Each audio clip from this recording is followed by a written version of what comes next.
Boa noite, meninas. Glória a Deus, estamos aqui mais uma vez reunidas no nome do Senhor Jesus para aprendermos ainda mais a respeito da palavra de Deus.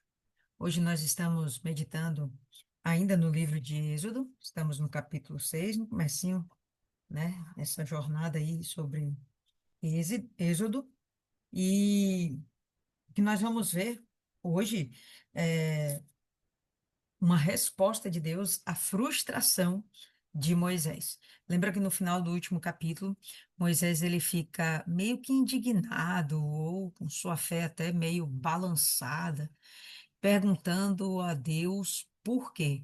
Sempre que a gente começa a perguntar a Deus por quê, aponta ali para uma faltinha de fé, né, uma revolta, uma indignação com Deus e sua ah, demora em agir ou a ausência da sua ação, a gente fica ali meio agoniado, ansioso, preocupado. E tudo isso vai revelar de verdade uma fragilidade da fé da pessoa. Como eu já falei com vocês, Moisés, eu vejo assim, ele é um homem de Deus, ok? Mas ele ainda está sendo forjado no que se diz respeito à fé no Deus vivo de Israel. E quando ele vai até Faraó, e Faraó inflige ainda mais peso e castigos sobre o povo de Israel, Moisés fica lá indignado e pergunta a Deus: por que que o Senhor me enviou? Né? Por que que o Senhor ainda não libertou?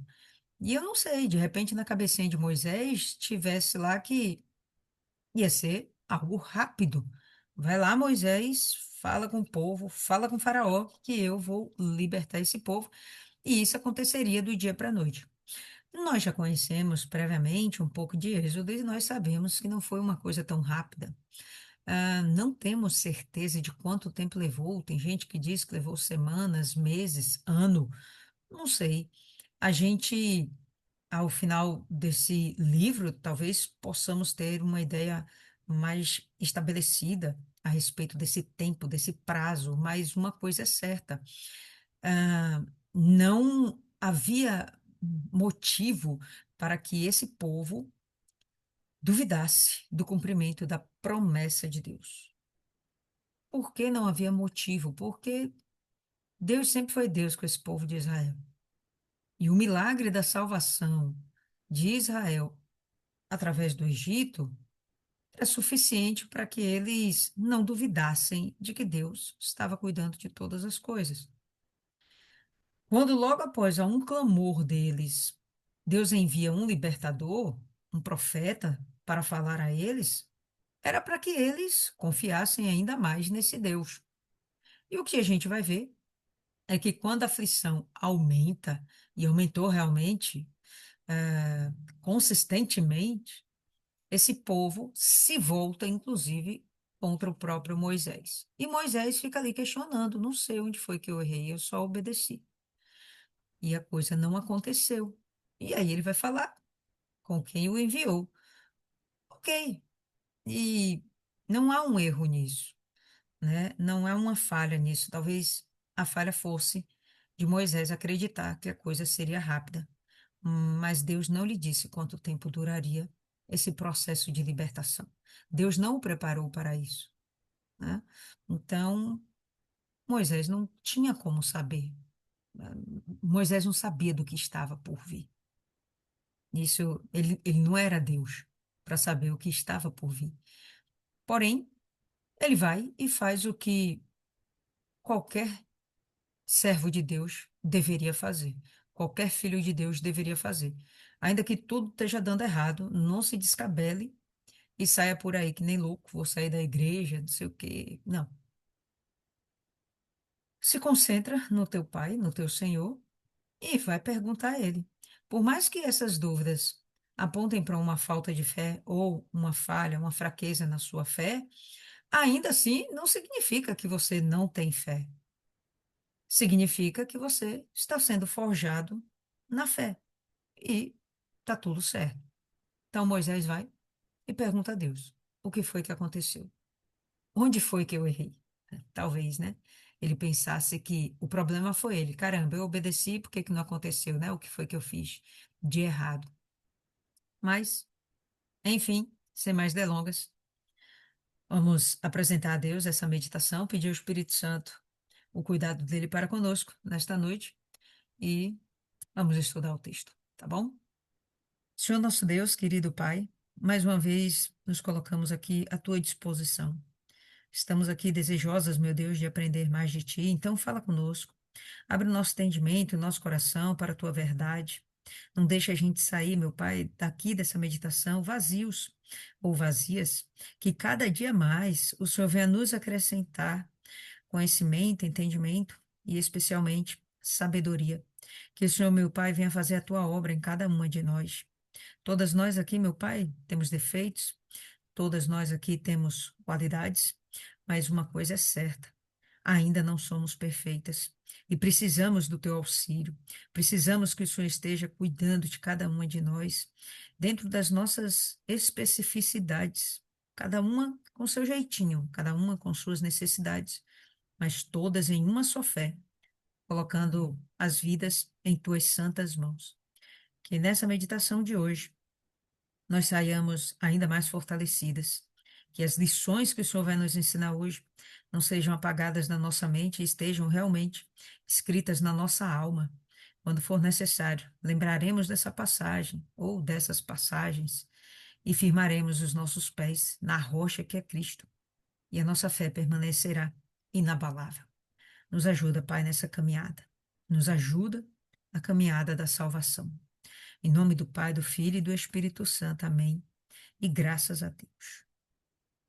Amém, povo lindo? Então vamos lá. Êxodo 6, verso 1.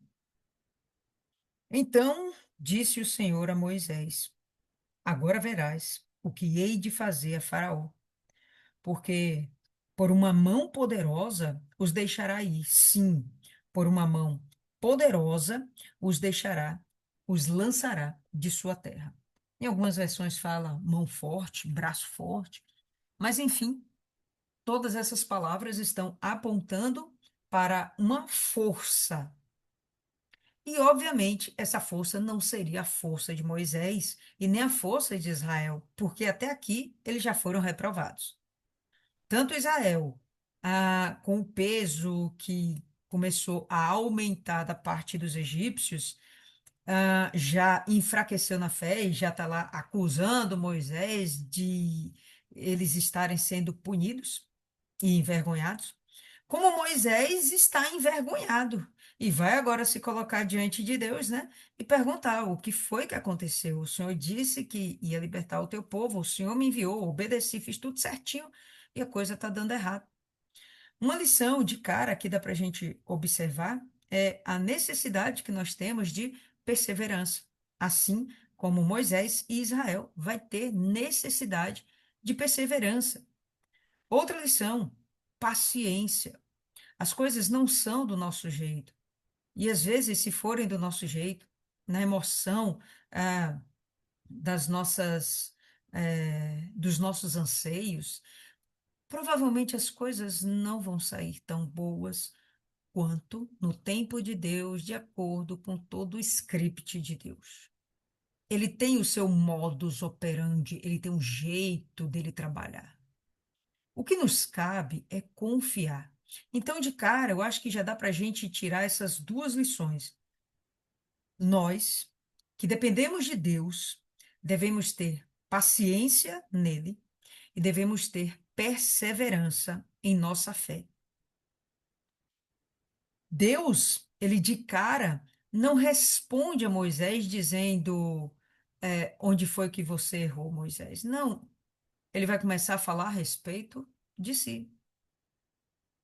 Como é que ele vai convencer Moisés de que a coisa vai dar certo? Se Moisés realmente entender quem é esse Deus. Quando a gente entende o Deus que a gente tem, quando a gente entrou na igreja, quando a gente conheceu Jesus, desde pequenininho, quando a gente começou a ouvir falar de Deus, da Bíblia, Jesus, Espírito Santo, nós tínhamos um entendimento. A proporção que nós íamos tendo experiências com Deus, as experiências da fé, nós fomos fortalecidas. E cada dia que passa, ainda hoje, nós aprendemos um pouquinho mais e ficamos mais fortes, aprendemos um pouquinho mais e ficamos mais resistentes, aprendemos um pouquinho mais e ficamos mais pacientes, mais tolerantes, mais perseverantes. Faz parte do processo. Então, quando a gente percebe aqui Moisés e Israel com essas inquietações, não é para a gente se admirar tanto. Nós também já fomos assim. E agora eles vão aprender, conhecendo Deus, que devem confiar nesse Deus, porque a coisa vai acontecer. Ele é fiel. A gente não vale muita coisa, mas ele não muda e ele permanece fiel. Então, disse o Senhor a Moisés: Agora verás o que eu farei a Faraó. Então, Deus já tinha um plano, Deus já tinha uma estratégia. Ele não comunicou a Moisés tudo o que seria feito, mas ele estava tranquilo. Você vê aqui, Deus desesperado de forma alguma, Deus está de boa, na paz. Não que ele esteja ignorando o sofrimento do seu povo, e não que ele esteja é, em paz com o sofrimento do seu povo, não. O sofrimento do seu povo, dos seus filhos, dos seus servos, fere ele também, machuca o próprio Deus. Deus também tem emoções. Deus também tem sentimentos. Assim como ele se ira, ele também ama. Assim como ele despreza, ele também cuida. Então, incomoda a Deus ver os filhos deles do jeito que está. E é por isso que ele desce dos céus, a gente viu isso acho que no capítulo 2 sei lá, 3. Ele desce dos céus para tratar com Israel, através de Moisés. Por quê? Porque incomodou ele ver o gemido do seu povo, o clamor, a dor do seu povo. Então ele preparou um plano, e esse plano vai ser concretizado. Quando Moisés chega até ele, ele vai dizer: Eu tenho um plano. Agora você vai ver o que que eu vou fazer. Porque por uma mão poderosa os deixará ir, Faraó, né? Sim, por uma mão poderosa os lançará de sua terra, os expulsará de sua terra. Chegará a um ponto tal que Faraó não vai ficar, que nem no capítulo anterior, né, insistindo em escravizar Israel, em prender, aprisionar Israel. Não, vai chegar um momento, Deus que está dizendo, vai chegar um momento em que o próprio Faraó os expulsará do Egito. Ele não vai tolerar a presença de Israel dentro do Egito. Não por causa de Israel, mas por causa do Deus que guarda Israel. Falou mais Deus a Moisés e disse: Eu sou o Senhor. E entende quando eu falo que ele vai falar de si e se apresentar? O que ele quer é fazer com que Moisés entenda que ele está falando com o Todo-Poderoso, com aquele que resolve todas as coisas, com aquele que criou até mesmo o Faraó. Então, ele não perdeu a mão e ele não perdeu o controle. Moisés ainda não entende essas coisas. Ele é como se fosse um neófito na fé.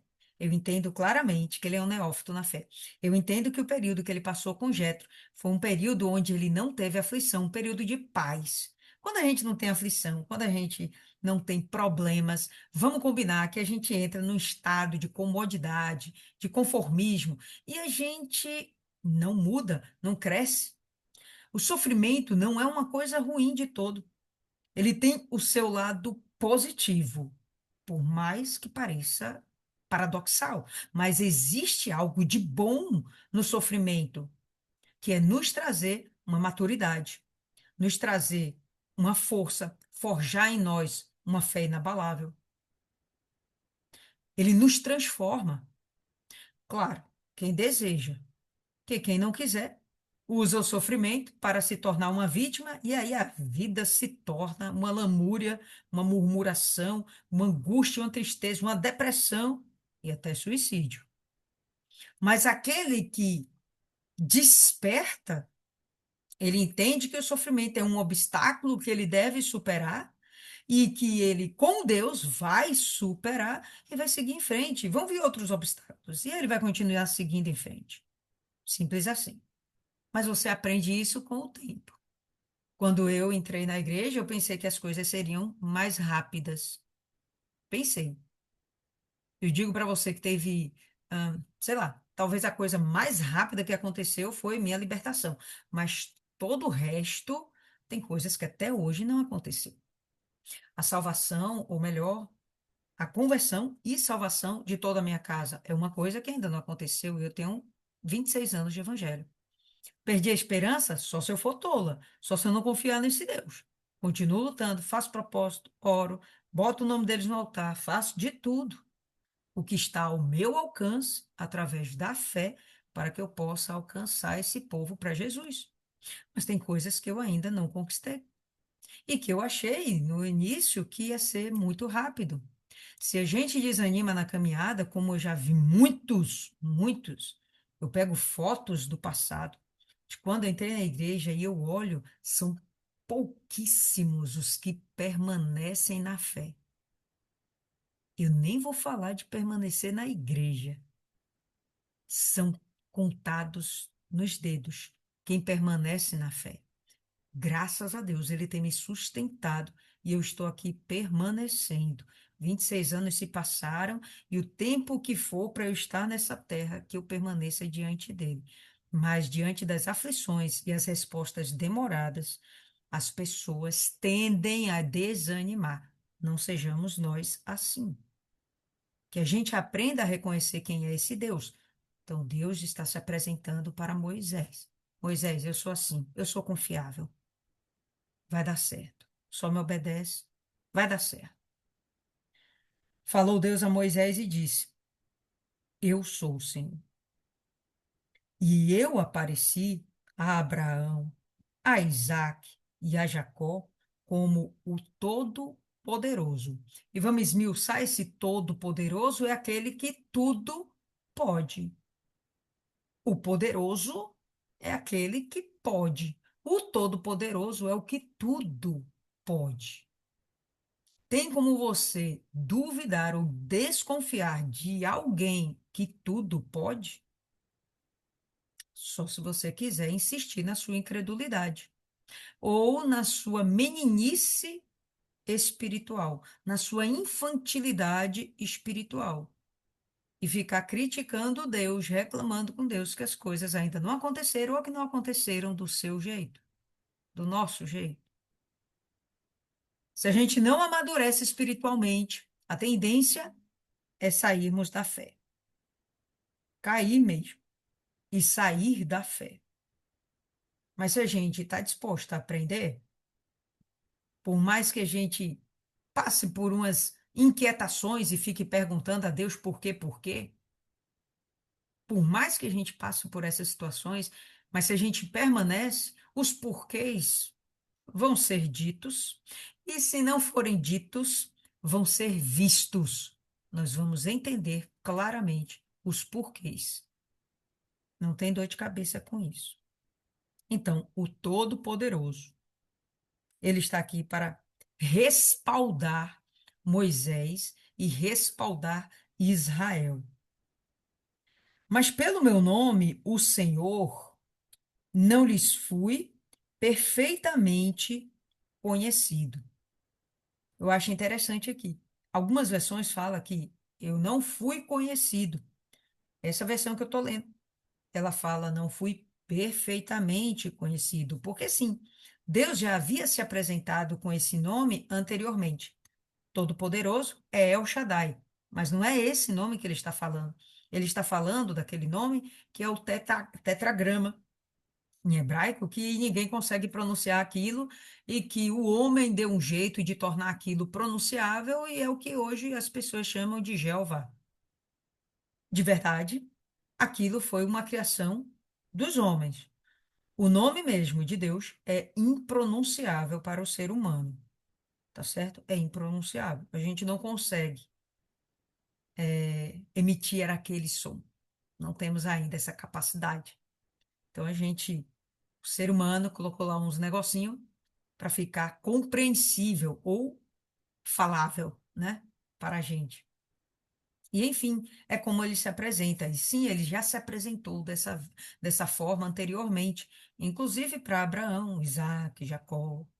Então, a questão não é ele não ter sido conhecido pelo seu nome no passado, mas ele não ter sido conhecido plenamente. Por que não? Vamos pensar que coisas grandiosas Deus havia feito para Abraão, Isaque e Jacó, que fossem dignas de memória de todo mundo dizer: pô, Deus fez isso. Se vocês me lembrarem aí alguma coisa assim grandiosa, me fala. Algo que se compare ao que aconteceu no Egito. Abraão pariu com 100 anos. Fechou, beleza, uma coisa realmente extraordinária. Extraordinário. Mas vamos combinar que isso não é uma coisa, é um milagre, mas diante do que foi feito. Então, o que Deus está querendo dizer é a respeito dessa plenitude dele, da totalidade dele, é do poder, da intensidade do seu poder. Esse povo não sabia, esse povo não entendia qual era a intensidade desse poder. Esse povo não sabia. Talvez por isso eles ficassem assim meio que em cima do muro, ou tão inseguros. Ora, eles estavam crendo que Deus ia resolver. Ora, quando vinha a aflição, eles duvidavam: pô, será que Deus está me ouvindo? Será que Deus me ama? Será que Deus olha para mim? Será que eu mereço? Há poucos dias, né, estava com nossa companheira de fé no hospital. Uma das coisas que ela fazia em cima do leito, claramente perturbada, emocionalmente perturbada, porque estava passando por uma situação constrangedora, de dor, de ter que tomar remédio, de ficar longe do filho, da família, num lugar estranho, né? Enfim, perturbada, ela ficou perguntando: por quê, meu Deus, por quê? É natural essa fragilidade ou fraqueza da fé quando vem as muitas aflições. Natural? Natural, é do ser humano. Mas aí a gente tem que parar, respirar, botar a cabeça no lugar e, opa, quem está no controle é Deus.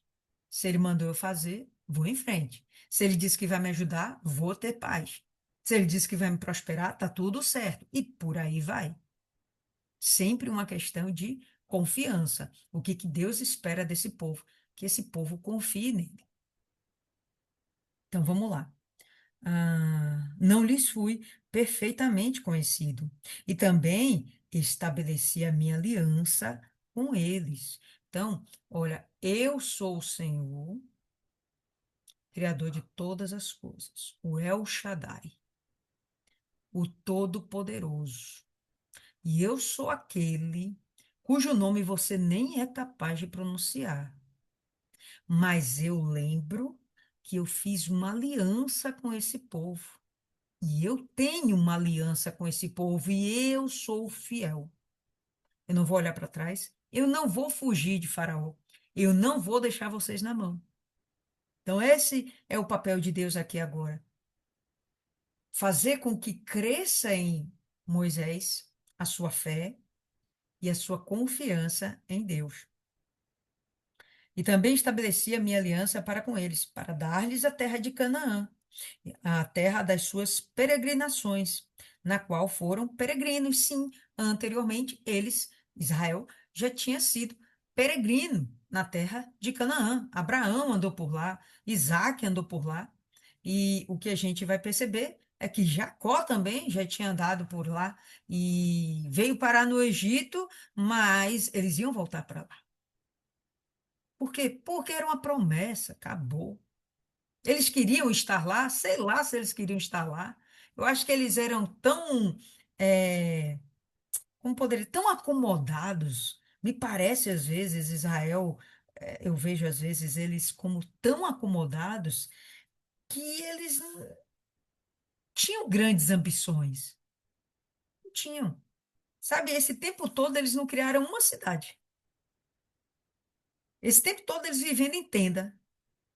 Onde ele chegava, arranjava um poço, por lá ficava. Tinha água, estava de boa. Sabe, não sei se eles queriam ir para lá. Mas Deus queria que eles fossem para lá. Deus queria fazer na vida deles muito mais do que eles pensavam ou imaginavam. E aí a gente vai ver aqui ele repetindo: eu tenho uma promessa, eu quero que esse povo entre na terra prometida em Canaã. Eu quero que eles eliminem aqueles povos rebeldes de lá, esses incircuncisos. Eu quero que Israel vá lá e usufrua de tudo aquilo que eles construíram, as cidades, gado, tudo mais. Eu quero. Então Deus tinha para eles planos que eu nem sei se Israel desejaria. Às vezes isso acontece conosco. Nós temos nossos planos e às vezes acontece, né? Mas não do jeito que a gente pensou, acontece de uma forma muito maior, de uma forma muito mais intensa, de uma forma muito mais gloriosa. Porque o que Deus pensou foi muito mais do que nós pensamos, do que nós projetamos. E também tem ouvido o gemido dos filhos de Israel. Vê que ele tem compaixão, ele se compadece, ele sente a dor do seu povo. Ele não é apático. Ele não está lá nos céus, bem distante, olhando para o tempo, para o universo, para as estrelas cadentes. Claro que não, ele está atento à humanidade, querendo levar esse povo para o céu, para morar junto com ele, criar uma nova terra, novos céus, que a gente nem imagina o que seja. São os planos de Deus. Você alguma vez já pensou, Deus, me dá uma nova terra para eu morar, para eu habitar, um novo planeta? Acho que ninguém aqui pensou nisso. Nós sabemos que isso vai acontecer, porque está escrito. Mas alguma vez você desejou, não, eu quero um outro planeta para mim? Eu quero um outro céu para mim. Ninguém nunca pensou isso. A gente pensa, eu quero ir para o céu. Eu quero ficar com Deus. O plano de Deus é bem maior. Jesus vai vir para a terra, novos céus, nova terra, e vai habitar com a gente. De uma forma tal que a gente não vai precisar nem mais de sol nem de lua para iluminar isso aqui. Você imagina o que seja isso? Eu sou pouco criativa, não vou mentir. Minha imaginação é muito pequenininha, é muito curta. Eu não consigo imaginar a grandiosidade do que Deus está planejando. Não sei. Eu só sei o que está escrito. E eu nunca pensei em pedir coisas parecidas a Deus, mas Ele faz infinitamente mais do que pedimos e pensamos. E também tenho ouvido o gemido dos filhos de Israel, aos quais os egípcios fazem servir. Lembrei-me da minha aliança, não porque ele tem esquecido, mas ele está dizendo: eu sei que eu tenho uma aliança. E eu vou cumprir a minha parte da aliança, o meu pacto, eu vou honrar. Portanto, dize aos filhos de Israel: eu sou o Senhor. Ele já falou isso aqui umas 3 vezes, né, não? Eu sou o Senhor, Todo-Poderoso, ninguém me conheceu pelo meu nome. Aqui, mais uma vez, eu sou o Senhor. Será que Moisés era surdo? Será que ele estava achando que Moisés não ouviu da primeira vez? Não. Ele quer intensificar, né? Justamente esse entendimento de quem ele é. Entendendo que Senhor é um Deus, criador de todas as coisas, criador da vida. Eu sou o Senhor, e vos tirarei de debaixo das cargas dos egípcios. Vou tirar vocês da escravidão, do trabalho forçado, né? Desse serviço forçado, obrigatório. Vou tirar vocês disso aí. E vos livrarei da servidão, da escravidão, e vos resgatarei com braço estendido e com grandes juízos. Moisés aqui, eu imagino, já era para estar acalmando o seu coração. Não parece que ele está acalmando o coração com o que ele vai falar depois, mas já era para ele estar acalmando o coração. Não, peraí, quem me enviou, o cara sabe o que está fazendo. Esse Deus sabe o que está dizendo. E eu vos tomarei por meu povo, é meu, propriedade particular, e serei vosso Deus. E sabereis que eu sou o Senhor vosso Deus, que vos tiro de debaixo das cargas dos egípcios, da escravidão do Egito. Quem é que vai libertar esse povo? Quem é essa mão forte? Quem é esse braço estendido? Não, não era Moisés. E não, não era Israel. Era o próprio Deus que ia fazer. Era o próprio Deus quem ia tratar de libertar o seu próprio povo. Como um pai que cuida, que zela. Às vezes, os pais, eles até permitem que nós, filhos, cometamos alguns erros, algumas falhas, coisas que não vão comprometer a nossa vida. Eles permitem, eles ficam de lá olhando. Quando a criancinha começa a andar, fica por perto. Se a menina cair, se o menininho cair, vai lá, levanta. Mas tem uma hora que tem que deixar andar sozinho, porque senão nunca vai aprender. Então, quando a criança vai lá, começa a aprender a andar e cai, tá lá o pai para levantar, para ajudar a levantar, porque a pessoa também tem que desejar querer levantar-se, né? Aí vem lá a criancinha e tal, levanta, ela já vai andar com mais prudência, já vai ver o passo que vai dar com mais atenção, porque a quedinha machucou, deu um raladinho no joelho, ficou dodói. E assim vai crescendo, vai aprendendo. Quando a gente começa a nossa fé, às vezes a gente faz coisas arbitrárias. E aí a gente toma umas cacetadinhas da vida, das pessoas, e Deus fica observando e permite. Tem pontos que ele não deixa a gente ir. Tem lugares que ele puxa, avisa, não vá. Ele alerta. Ele não permite que a gente ultrapasse determinados limites. Mas, sem sombra de dúvidas, ele permite que a gente sofra consequências dos nossos erros. Ele permite que a gente cometa erros, até porque ele respeita o livre-arbítrio.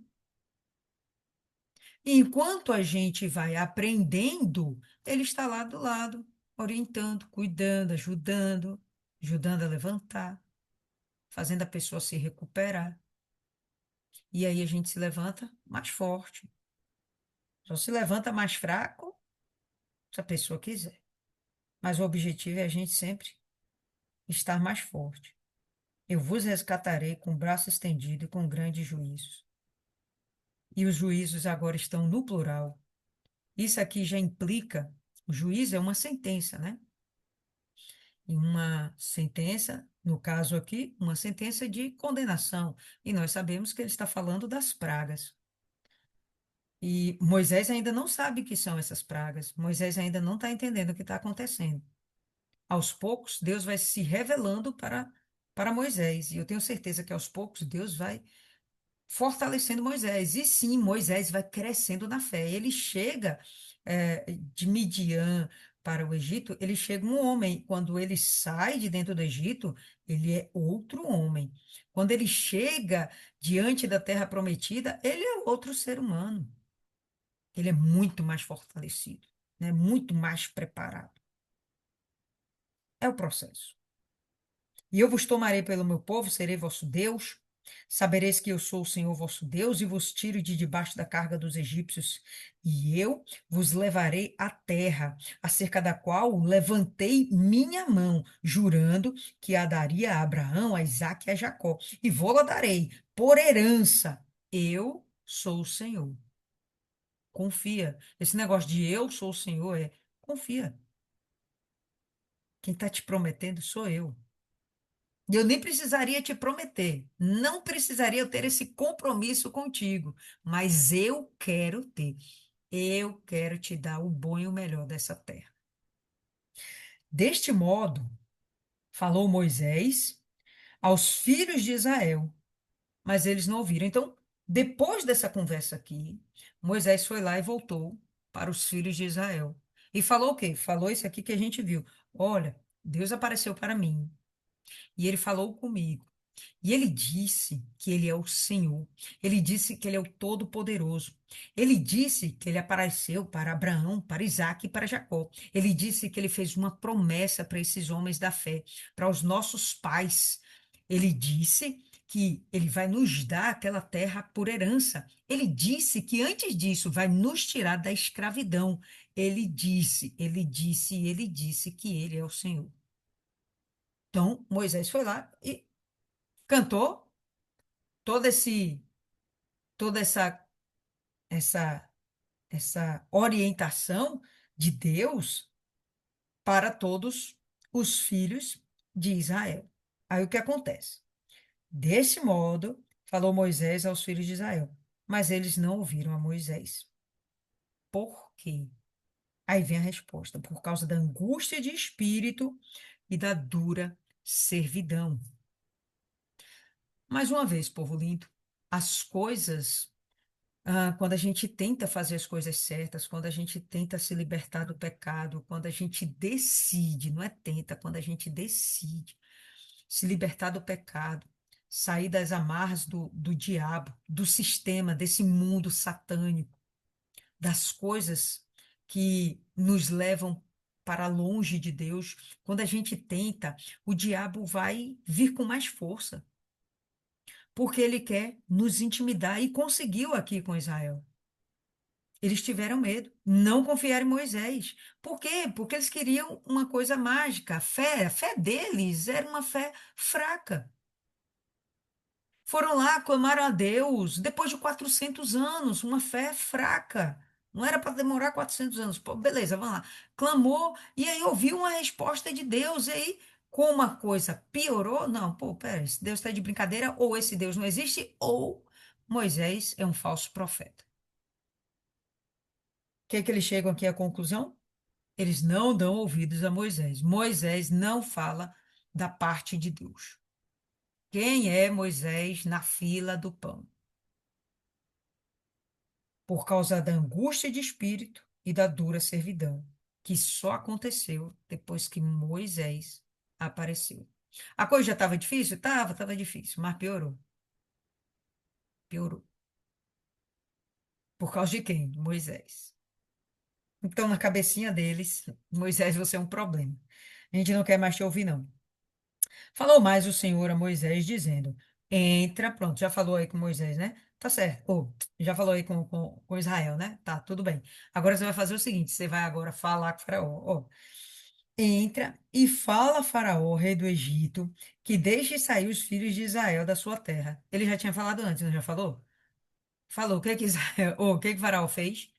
Não conheço esse senhor, não vou deixar ninguém sair e ainda vou acrescentar mais peso para que vocês fiquem quietos, para que vocês parem de ficar pensando em sair daqui da escravidão e ficar adorando outro Deus. Não, eu vou pesar agora mais ainda sobre vocês a mão forte, né? O braço estendido de Faraó. Vou pesar sobre vocês para que vocês fiquem quietos. O objetivo era calar a voz daquele povo, calar a fé daquele povo e deixá-los ainda mais oprimidos, abatidos, envergonhados. Moisés, porém, falou perante o Senhor, dizendo: Eis que os filhos de Israel não me têm ouvido. Como, pois, Faraó me ouvirá? Se pelo menos o meu povo, Israel, tivesse me ouvido, eu me sentiria um pouquinho mais animado para realmente chegar lá diante de Faraó e dizer: Faraó, você se lascou. Mas nem o meu povo está me apoiando. Eu já estou sendo odiado desse povo. Eu vou fazer o quê diante de Faraó? Por que que ele me ouviria? Se meu povo que é meu povo, como é que meu inimigo vai me ouvir? Se meu povo que é meu povo não me ouve, não me considera.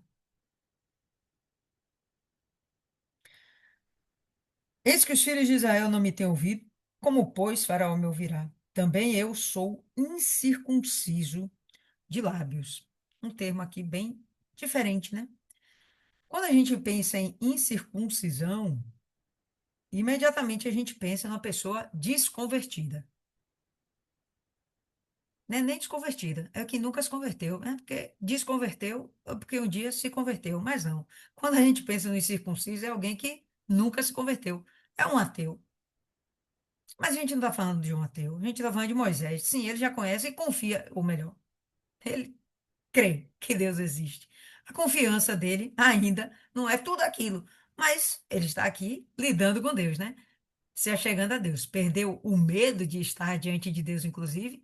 Lembra que na primeira aparição, quando Deus fala, eu sou o Senhor, ele tem medo, ele se esconde, né? Ele baixa os olhos. Ele não tem mais medo. Tá bom. Ele já tem um grau de confiança, né? Tem que crescer, mas já começou. E aí ele chega e fala: eu sou incircunciso de lábios. Então não estamos falando com um ateu. Mas ele se reconhece como alguém que não tem uma santificação tal, uma santidade tal, um preparo tal. Ele não tem em si uma divindade tal para ir até os hebreus e até Faraó. Ele entende que falta algo nele. Ele entende que lhe falta algo. Ele entende que falta algo que é da parte de Deus. Ele não tem ainda essa ousadia de fé. Ainda não tem. E aí o que a gente vai perceber agora é Deus falando. Todavia, o Senhor falou a Moisés e a Arão e deu-lhes mandamento, ordenanças, orientações para os filhos de Israel e para Faraó, rei do Egito, para que tirassem os filhos de Israel da terra do Egito. Então, a despeito da inquietação de Moisés, da incredulidade de Moisés, a incredulidade com ele mesmo, a falta de confiança em si mesmo, né? A despeito disso tudo, Deus ainda insiste: eu vou te usar.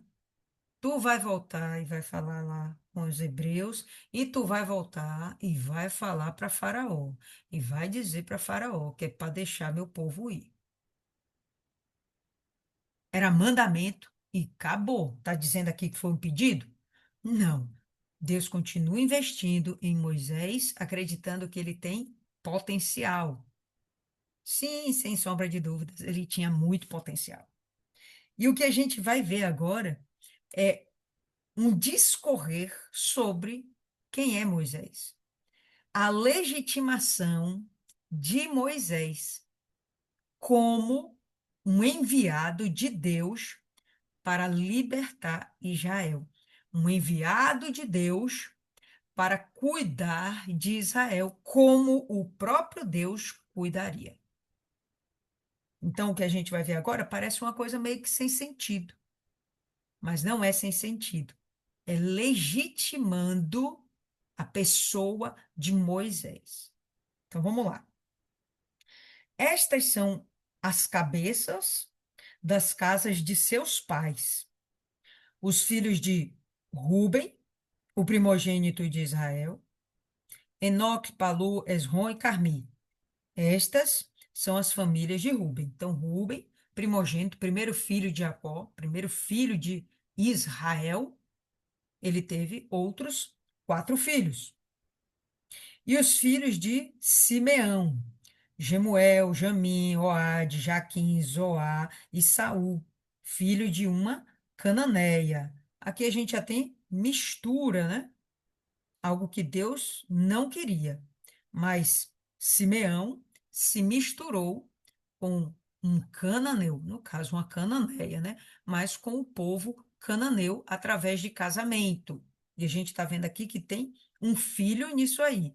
E se ele fez questão de dizer que Saul era filho de uma cananeia, então houveram outras esposas, pelo menos houve outras mulheres como esposa desse rapaz. Pode ser que ele tenha enviuvado e arranjado outra esposa, e pode ser que ele tenha sido um polígamo e tenha tido várias mulheres, o que também já não agradaria muito a Deus. Estas são as famílias de Simeão. E estes são os nomes dos filhos de Levi, segundo as suas gerações: Gerson, Coate e Merari. E os anos da vida de Levi foram 137 anos. E o que a gente vai ver aqui é que para de falar sobre os filhos de Israel e vai falar agora sobre os filhos de Levi. Por que essa parada na genealogia de Jacó? Porque não interessa. O que ele quer falar é sobre a genealogia de Moisés. O que ele quer falar é sobre a ascendência de Moisés. Não é nem a descendência, é a ascendência de Moisés. Sim, Moisés é filho de Israel. Ele é um levita. Ele faz parte daquele povo que foi separado para me representar nessa terra, para levar o meu povo a me conhecer e para fazer, inclusive, com que o meu povo seja referência espiritual para outras nações. Esse é Moisés. Isso fortaleceria o próprio Moisés, de ele reconhecer a sua identidade, às vezes com a pressão, a turbulência, né, dentro da mente, aquela turbulência de emoções dentro da gente faz a gente esquecer quem a gente é, filho de Deus, guardado por Deus, protegido por Deus, amado por Deus. E agora Moisés, ele pelo menos vai se lembrar, peraí, eu sou da linhagem que tem um pacto espiritual com Deus. Tem um chamado diferente. Vamos ver aí. E os filhos de Gerson, um dos filhos de Levi, Libine e Simei, segundo as suas famílias. E os filhos de Coate, Anrão, Izá, Hebron e Uziel.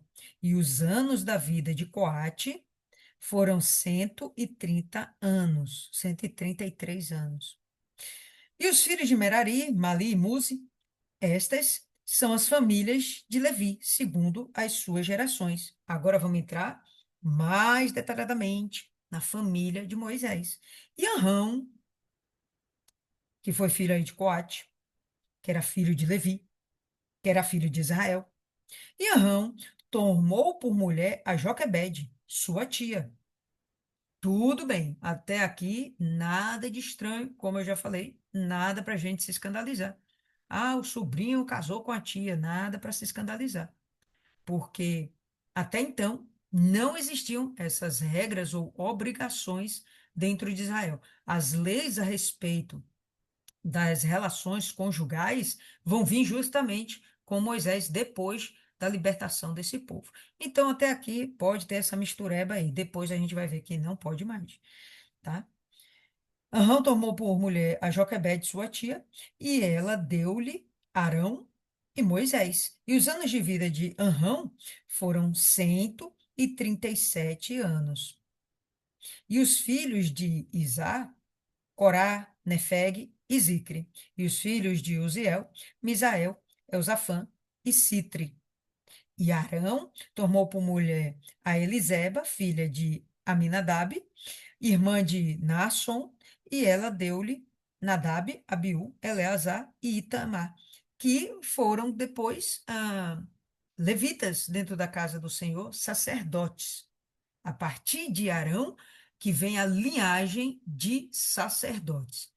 Ah, não, eu sou de Simeão e quero ser um sacerdote. Não rolava. Tinha que ser da descendência de Arão. Não era nem só ser da descendência de Levi, tinha que ser da descendência de Arão. Era muito específico isso aqui. Por quê? Porque Deus quis assim. E os filhos de Corá, Assi, Elcana e Abiasaf, estas são as famílias dos coraitas. Eleazar, filho de Arão, tomou por mulher uma das filhas de Putiel, e ela deu-lhe a Finéias.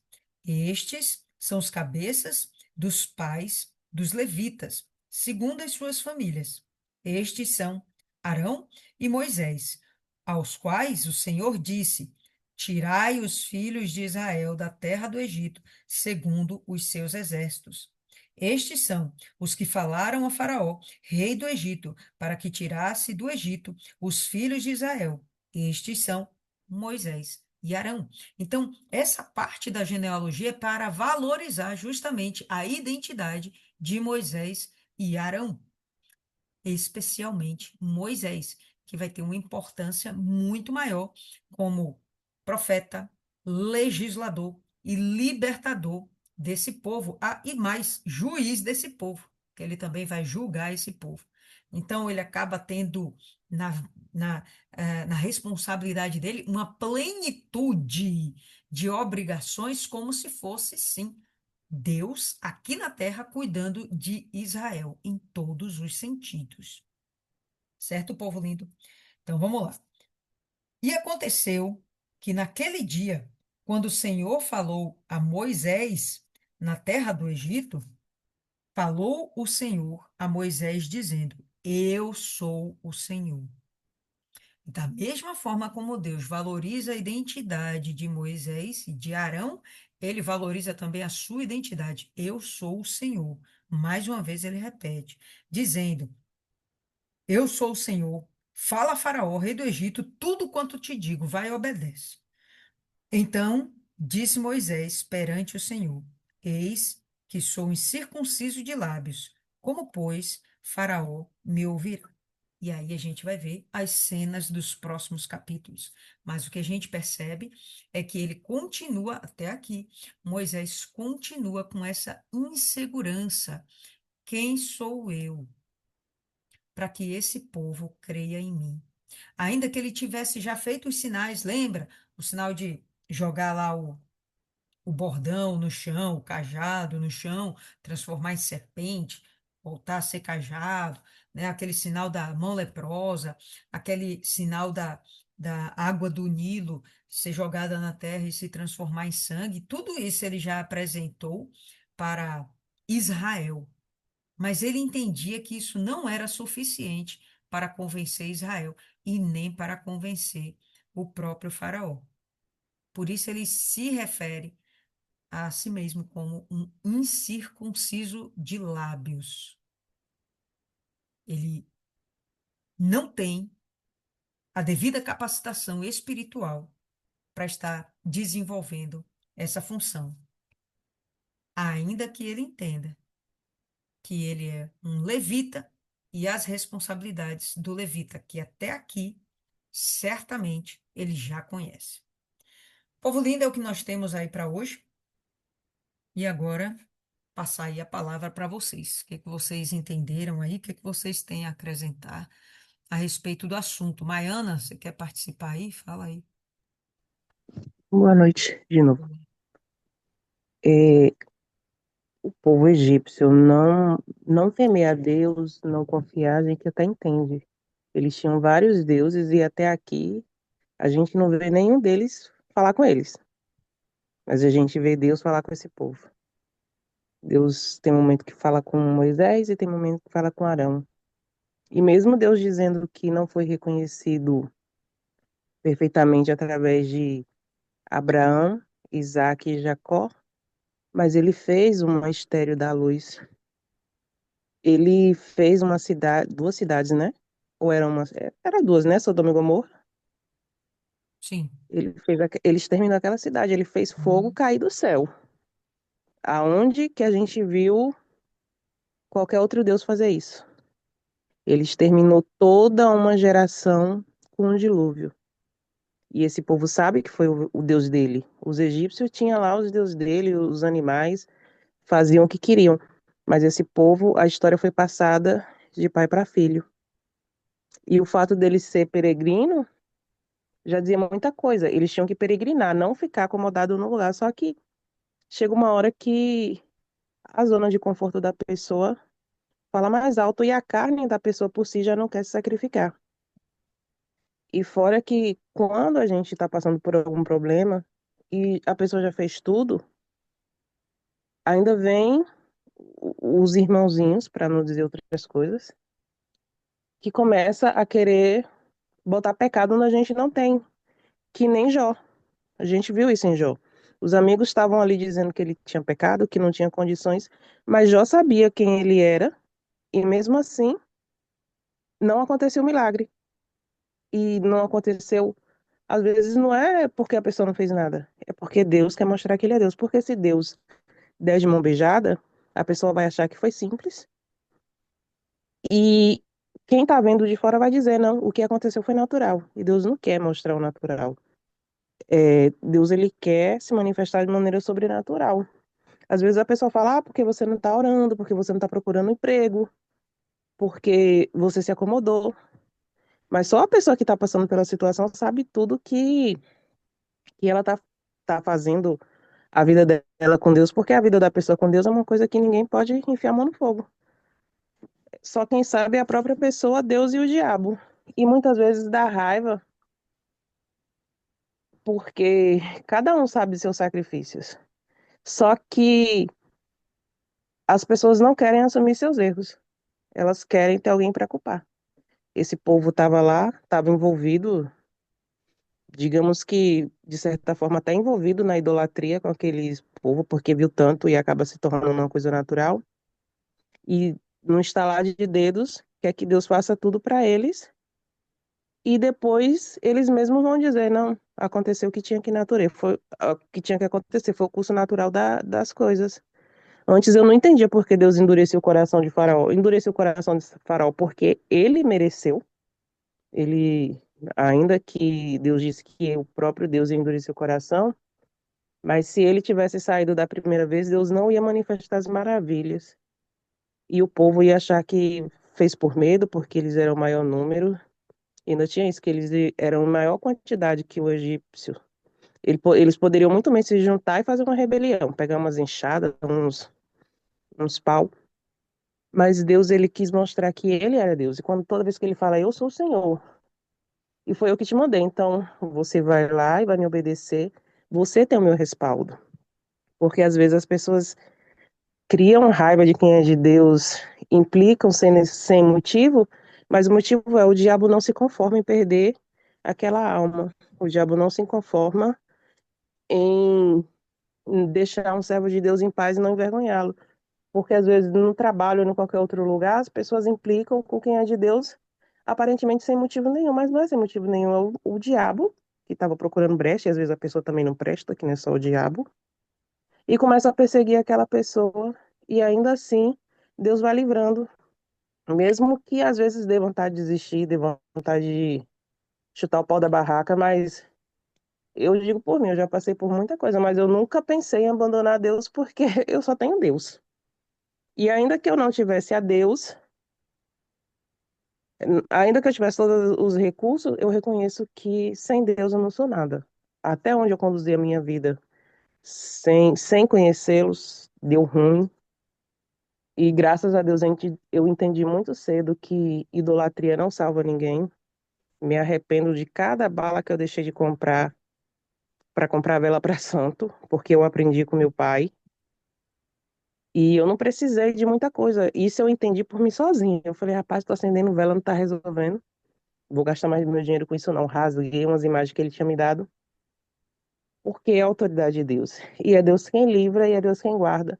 E o diabo, ele não está satisfeito. Às vezes, na sexta-feira, a gente tá ali, a gente vê aquelas mesmas pessoas que estão manifestando pelos mesmos motivos. E eu estava conversando com o obreiro, marido, sabe quem é marido, né? Não. Seu Souza, seu Ah, Souza, sim, sim. marido. É. Aí eu falei pra ele, eu tenho vontade, e ainda tenho que me segurar para não chamar ele de marido, porque ele não pode saber que ele tem esse apelido no nosso meio. Eu falei, eu tenho vontade de dar na cara dela. E seu Souza, mas aí não vai tirar o diabo. Eu falei, mas eu não quero tirar o diabo, eu quero extravasar a minha raiva que eu tenho da lerdeza da pessoa. Eu entendo, eu entendo, eu demorei muito para entender algumas coisas. Mas, pô, as pessoas estão manifestando pelo mesmo motivo. O diabo tá falando todo dia e a pessoa cai. E, embora não pareça, eu gosto da pessoa. E se eu pudesse, eu tirava o diabo com a mão. Pegava o diabo com a mão, dava na cara dela, para ela largar de ser sonsa. Elas, não tô falando de uma pessoa em específico. E depois tirava o diabo, porque é isso que o diabo quer fazer a gente duvidar de Deus. Ele quer que a gente perca a nossa identidade de filho de Deus. Tanto que quando a pessoa está na presença de Deus e sai, ela vai fazer, o semblante da pessoa muda completamente, o rosto da pessoa é desfigurado. Assim como a gente vê uma pessoa quando é liberta, o semblante da pessoa mudar. Não mudou nada ali, mas você vê que a pessoa está diferente. Então, a pessoa quer tirar a nossa identidade de Deus. O diabo quer descreditar tudo que Deus fez, porque a gente vê pessoas que foram libertas e depois vai atribuir o que Deus fez à força do braço, à entidade. E ele quer que a gente continue ali amassando barro para Faraó, debaixo da escravidão, da servidão. E Deus, ele está ali lutando por a gente. Só que As pessoas querem uma fórmula mágica e quer que Deus faça no tempo delas. Elas erram, elas pecam, elas não querem colher as consequências das atitudes dela e ainda quer jogar a culpa nos outros. Ah, Moisés, você não é de Deus. Só que assim, se Moisés não é de Deus, eles também, muito menos eles, porque Deus ainda está falando com Moisés. E ainda levantou Moisés ali para pagar, digamos que pagar pelo erro daquele povo todo. Porque foi por causa daquele povo que Moisés não entrou. Ele teve a parcela dele, ele se deixou. Mas o povo tirou ele do sério, a gente entende. Não é compreensível, mas a gente entende. Aí quer que os outros carreguem a luta deles, quer que o outro lute por ele, e eles querem ficar lá como se a gente tivesse a obrigação de botar essas pessoas nas costas e empurrar eles na porta estreita, e não é assim. A gente leva até a porta. A decisão de passar é intransferível. E eles ainda têm Moisés para fazer isso por eles. Moisés teve que aprender as duras penas. E até aqui a gente ainda vê Moisés duvidando da capacidade dele, porque é isso que o diabo faz. Ele vai aumentar a dificuldade, vai chegar um momento que você vai dizer: peraí, eu não anotei nem a placa do caminhão que me atropelou e eu cheguei nessa situação. E vai vir as entregar você não é de Deus porque não está acontecendo, mas Deus quer ver até onde você confia. Deus quer ver até onde você vai.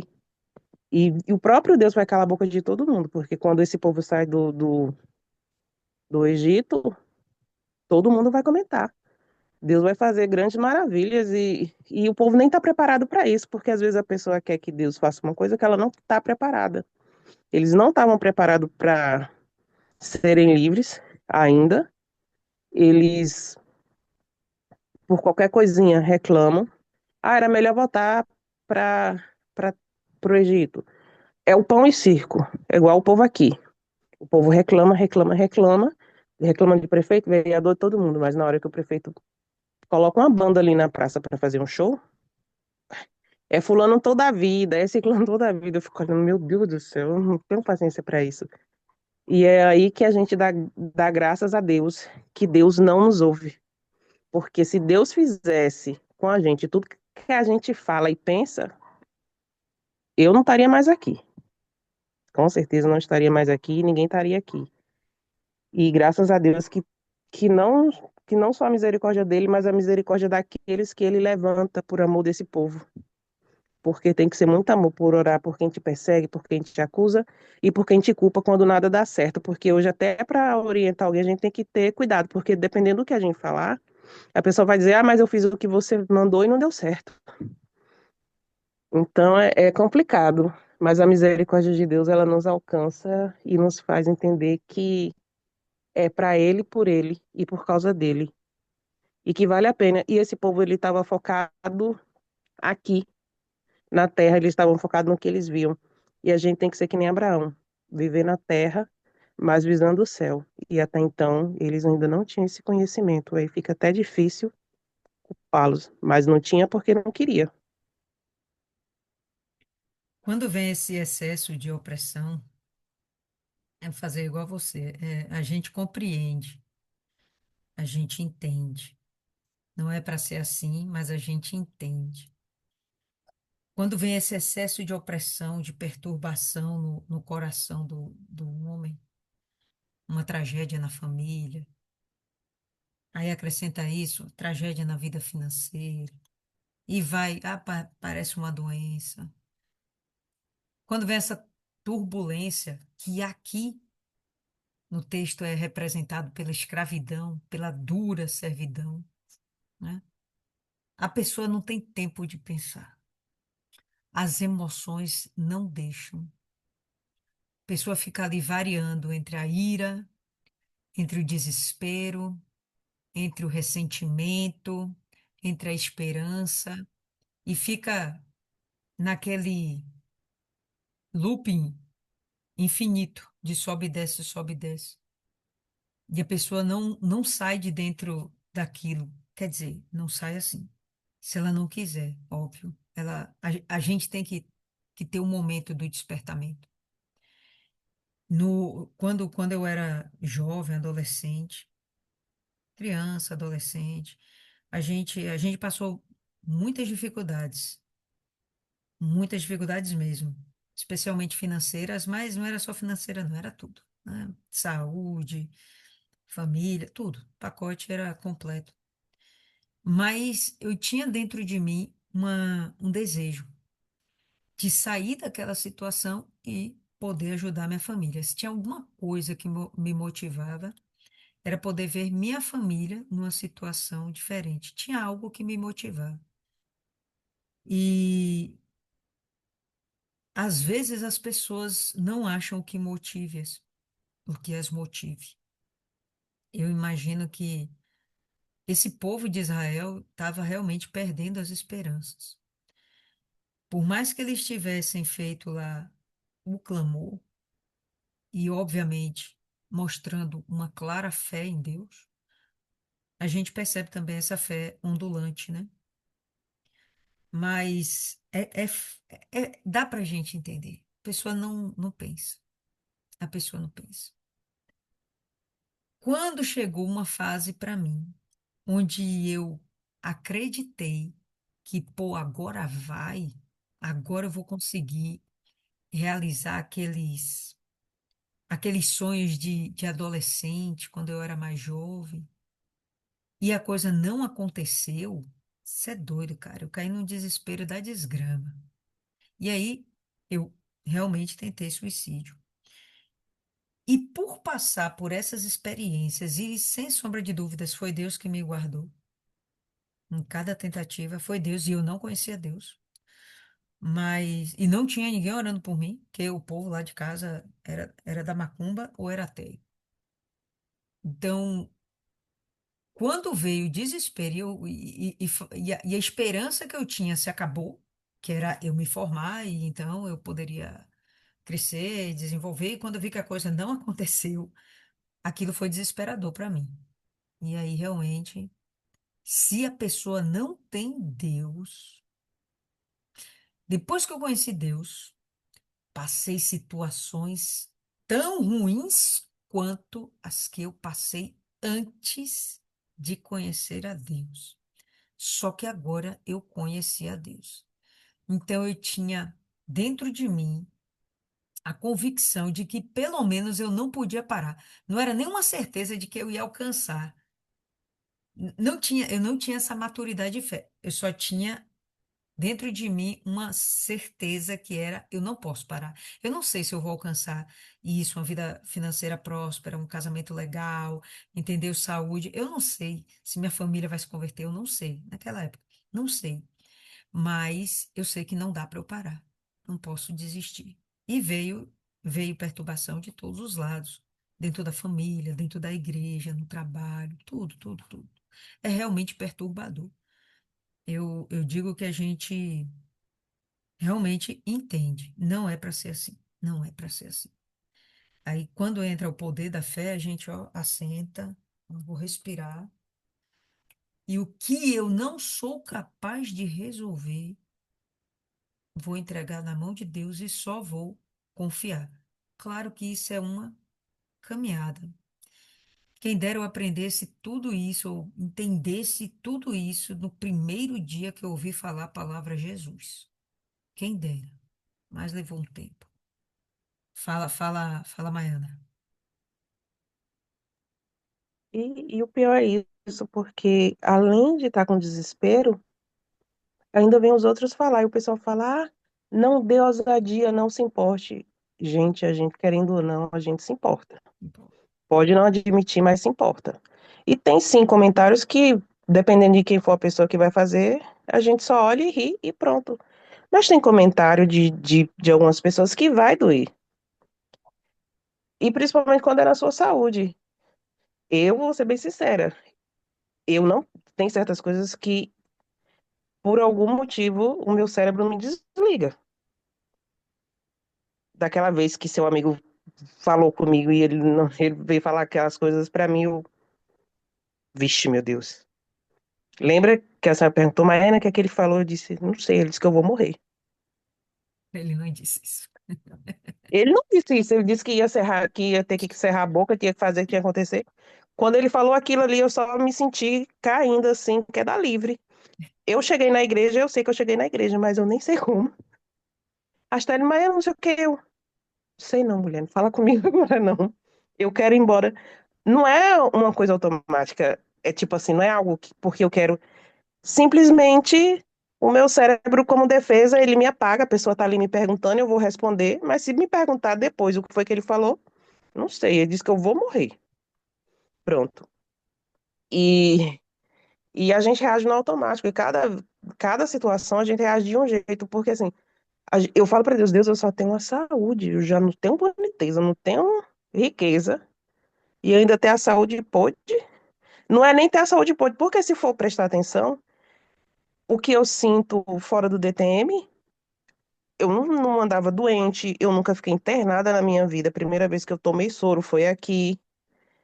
E às vezes eu vou pro médico, eu fico lá sozinha. Eu falo, meu Deus do céu. Aí o povo fala de uma tal de uma sala vermelha, que até então eu não sabia o que era isso.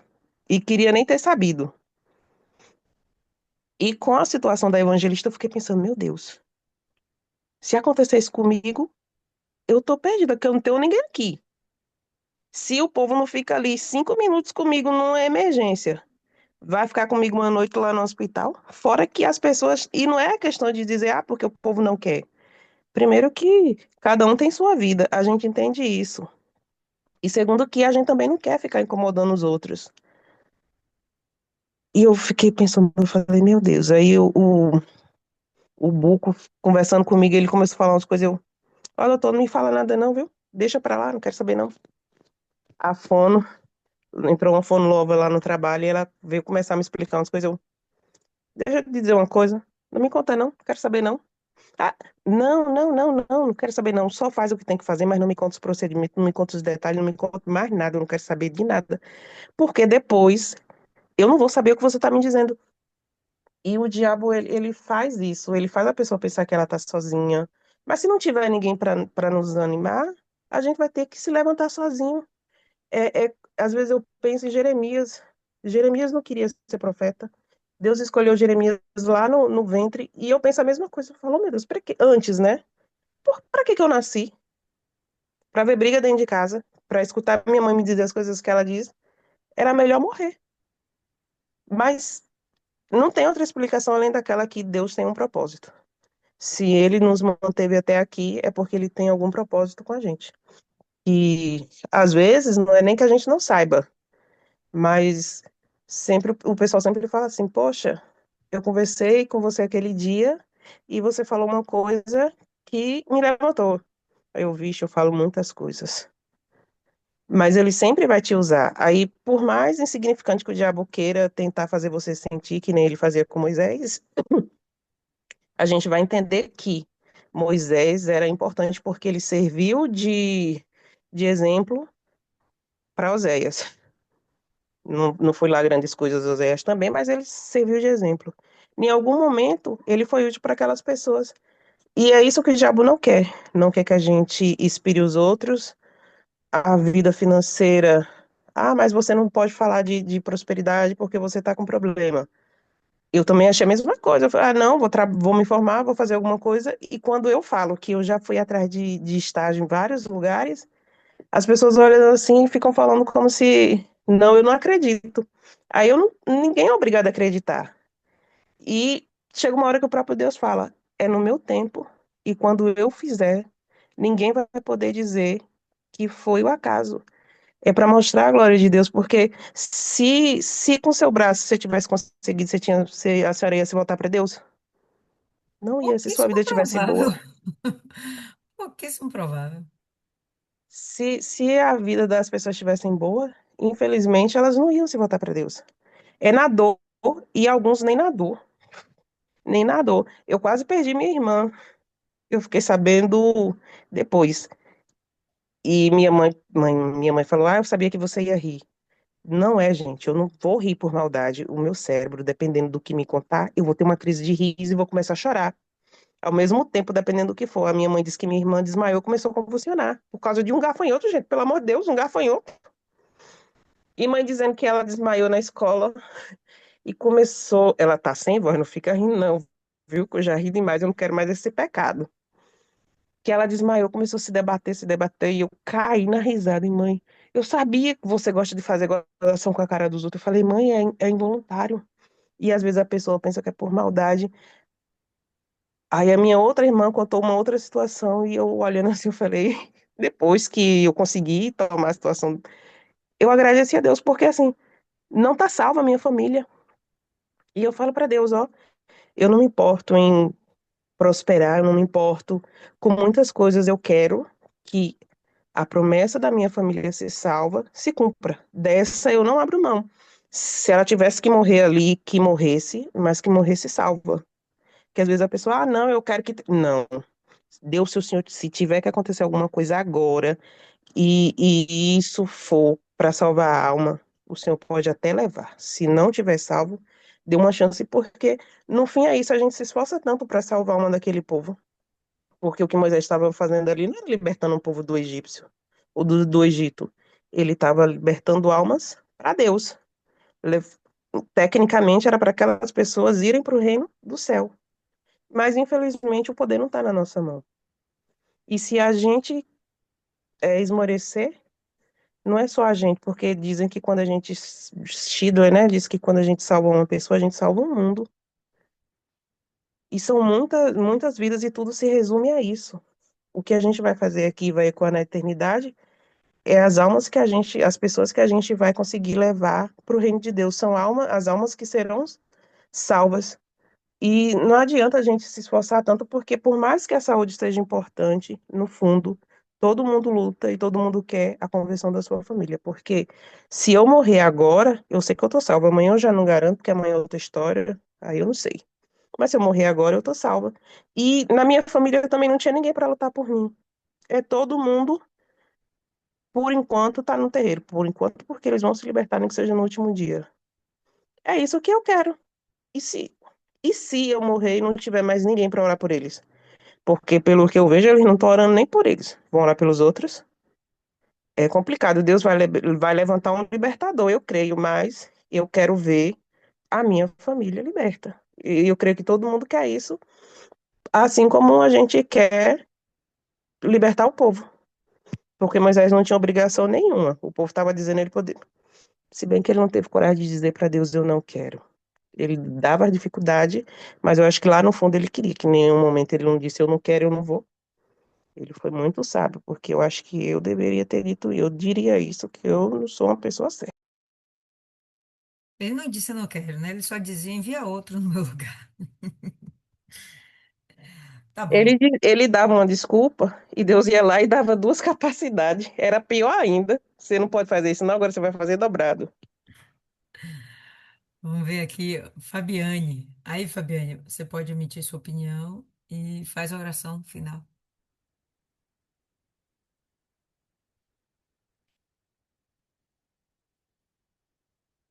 Ixi, Fabiane dormiu. Dona Cida.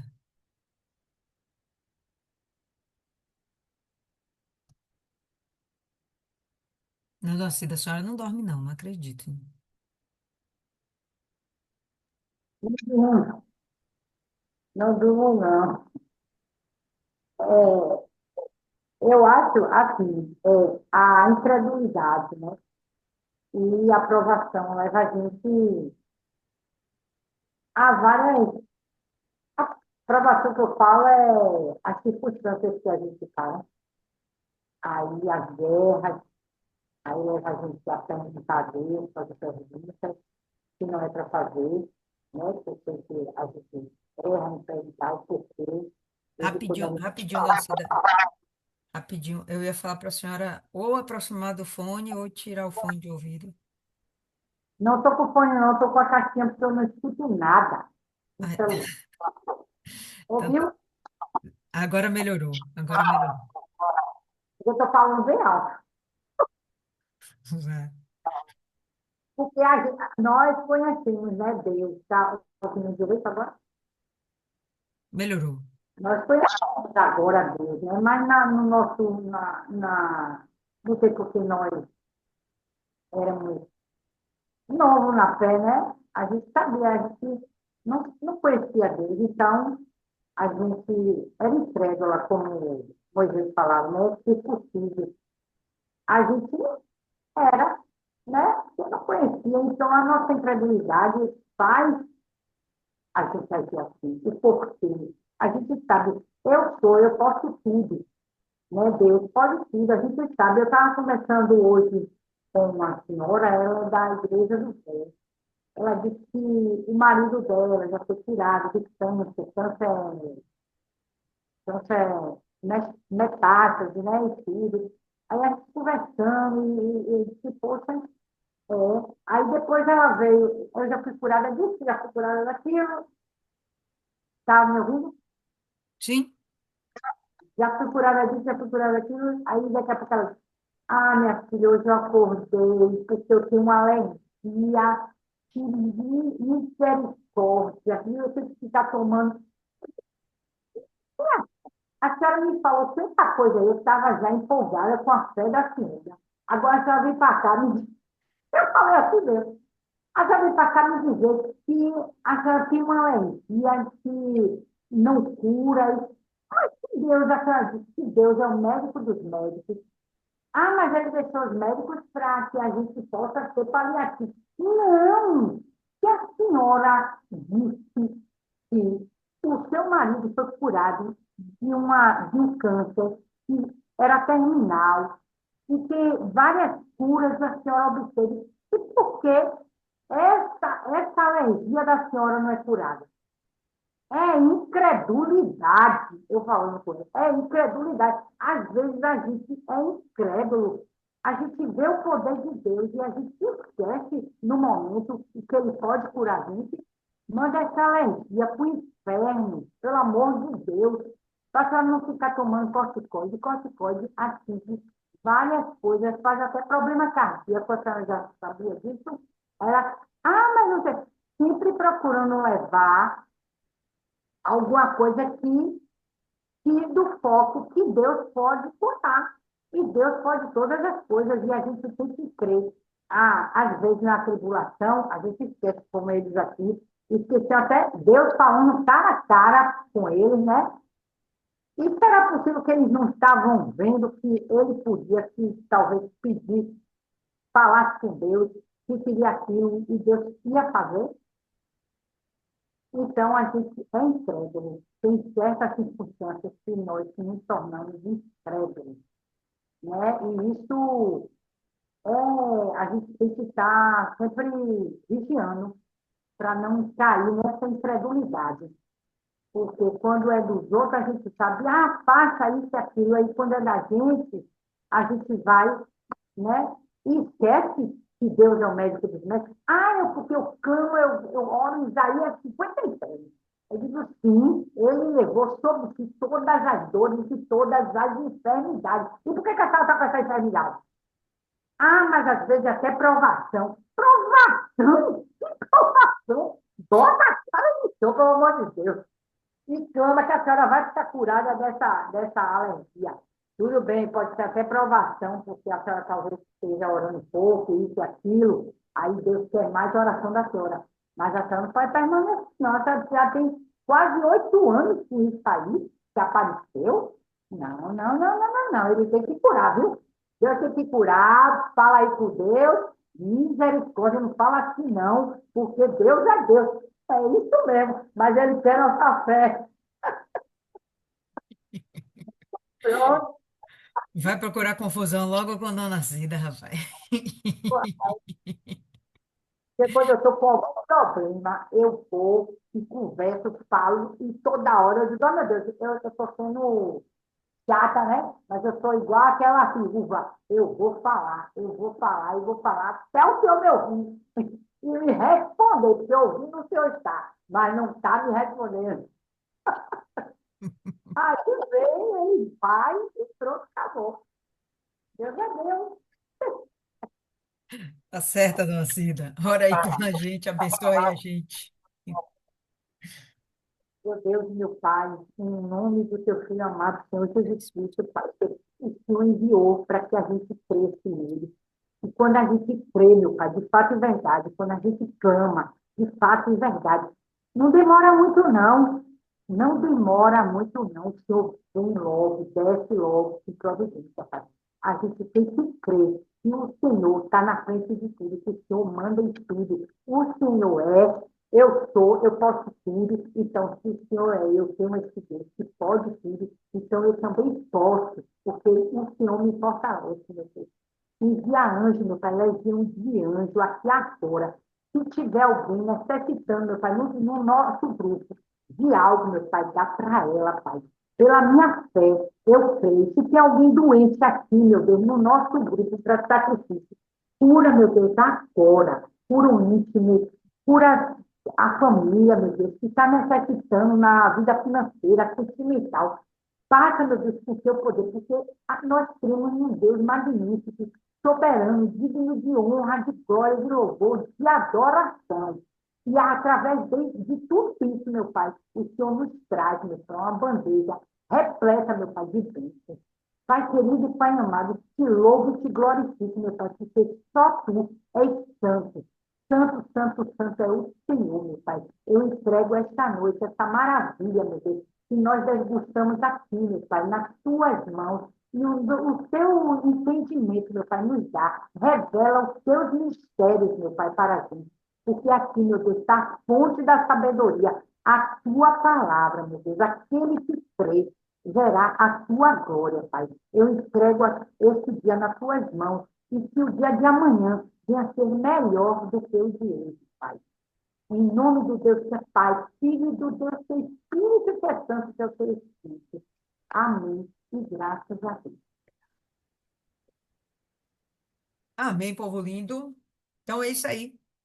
Deus abençoe todas nós e a gente se encontra na próxima meditação. Até lá.